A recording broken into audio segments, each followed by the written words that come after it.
Hey guys, welcome back to our channel. నేనైతే ఇవాళ మా మమ్మీని తీసుకుని షాపింగ్ అయితే వచ్చానండి. షాపింగ్లో అయితే నాకు నచ్చిన శారీస్ సెలెక్ట్ చేసుకుని మేమైతే ట్రైల్ చేస్తున్నాం. ఈ లోపే టైం 1 or 2 అయిపోయింది. సో మేము ఇంకా లంచ్ చేద్దామని ఫిక్స్ అయిపోయాం. ఎందుకంటే మేము రావడమే లేట్గా స్టార్ట్ అయ్యాం. ఇంకా మంచిగా ఒక బిర్యానీ అలాగే ఒక డిజర్ట్ అయితే ఆర్డర్ పెట్టుకుని ఇద్దరం అయితే లంచ్ కానిచ్చేసాం. ఇంకేముంది, మనం తిరిగి దాడి మొదలు అవ్వాల్సిందే. నెక్స్ట్ అయితే ఇంకో షాప్ మీద పడ్డాం.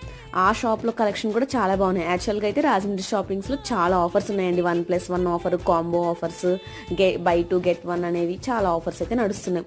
సో వాటిల్లో అయితే నాకు నచ్చిన షాప్స్ అన్నిటికి వెళ్ళి నాకు నచ్చిన శారీస్ అన్నిటిని ట్రై చేశాను. నేను ఏమేమి శారీస్ ట్రై చేశానో వాటిల్లో అయితే నేను తీసుకున్నవి ఉన్నాయి. సో నేను ఏ శారీస్ తీసుకుని ఉంటానో అయితే ఖచ్చితంగా గెస్ట్ చేసి కామెంట్స్లో చెప్పండి. నాకైతే ఈ బ్లూ శారీ చాలా నచ్చింది. ఇంకా ముందు కట్టుకున్న ఎల్లో శారీ అవి కూడా నచ్చాయి. సో నిజంగా అయితే కలెక్షన్స్ చాలా బాగున్నాయి, ఆఫర్స్ కూడా మంచిగా ఉన్నాయి. ఇలా ఇంకా మంచి మంచి వీడియోస్ అయితే తెస్తాను. నా ఛానల్ అయితే సబ్స్క్రైబ్ చేసుకోండి. నేను మీ సాఫ్ట్వేర్ గోదావరి పిల్ల.